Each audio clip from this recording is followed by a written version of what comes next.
is inviting applications from suitably qualified persons to fill the following positions: Voter Registration Manager, Research Officer.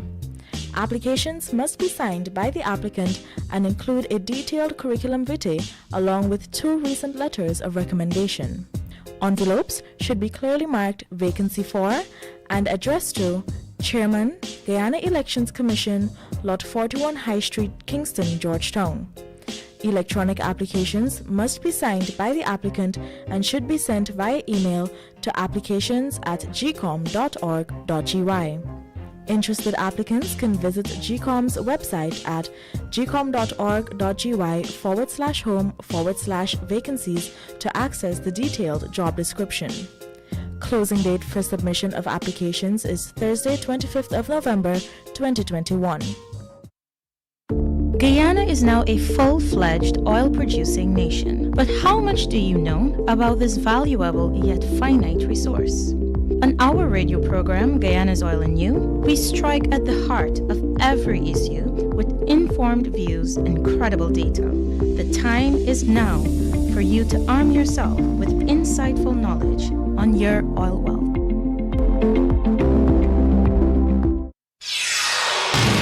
This is the news on top of the hour. Live from our studio in Georgetown. Kaieteur Radio, 99.1 FM.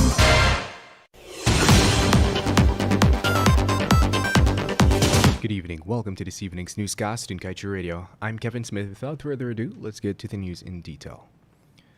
According to the 2015 Climate Resilience Strategy and Action Plan for Guyana, climate change will no doubt alter the characteristics of hazards Guyana is exposed to and the nature of variability, which will hamper the nation's socio-economic development objectives. The report further notes, it is estimated that by 2030, Guyana could be exposed to cumulative annual flood-related losses totaling $150 million, and that an extreme event similar to the serious flooding in 2005, which resulted in losses equivalent to 60% of GDP, could result in some $0.8 billion in losses and harm up to 320,000 people. And moving on. Former EPA head Dr. Vincent Adams has flagged ExxonMobil's increase in production aboard the Liza Destiny vessel without conducting a fresh environmental impact assessment to examine the possible effects of the same. He said such a move by the oil giant does not only violate safety standards but also increases the risk of potential oil spill. Meanwhile, months after fishermen have been complaining about low catch and other ills in the industry, Agriculture Minister Zulfikar Mustafa on Wednesday admitted that there has been a noticeable decline in catches over the years and that the government was in full support of having the necessary analysis done to determine the root cause of the issue. Minister Mustafa yesterday met with stakeholders from the fisheries sector to discuss some of the issues faced and how the government can assist with resolving those issues. Fishermen raised concerns about the low catches they are currently experiencing and how it has affected their ability to provide for their families. And now let's tell you an analysis of the emissions and climate plans of 58 oil and gas giants has found that most are failing to decarbonize in line with climate science, with Saudi Aramco, ExxonMobil and Chevron among the worst offenders. This is according to a report released yesterday by the Transition Pathway Initiative, which is the first to confirm that multiple oil and gas firms are in fact now operating in line with the Paris Agreement's 1.5 degrees Celsius pathway. Ultimately, 48 of the 53 companies are set to generate emissions higher than their carbon budget in a Paris-aligned world. This cohort includes some notable firms which claim their net zero frameworks are robust, including BP and Royal Dutch Shell. And moving on, the Guyana Public Service Union and the Guyana Trades Union Congress have intensified their calls for a review of the 7% pay increase announced by the government last week. Both unions have dispatched letters to the executive, with the GTUC writing the president asking for an urgent meeting to discuss the issue, and the GPSU writing to Attorney General telling him about his government's breaking of the law.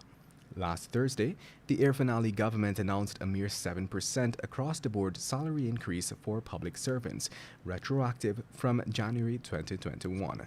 Since then, there has been widespread condemnation of the 7% imposition. And now let's tell you, 25-year-old Nazamuddin Rafiq, called Shazam, was on Wednesday sentenced to life imprisonment by Justice Sandil Kasoon at the Berbice High Court. He had initially pleaded not guilty to the murder of businessman 81-year-old Arthur Rajkumar and his reputed wife, 44-year-old Diane Chamanlal of Bushlot Village, West Coast, Berbice, which occurred sometime between January 8 and 9, 2016. He, however, later opted to plead guilty to the lesser count of manslaughter during trial. Shazam was sentenced to life with the possibility of parole after serving 35 years. State Prosecutor Abigail Gibbs had detailed previously that the accused and others were smoking marijuana and concocted the plan to rob the couple of their valuables and cash.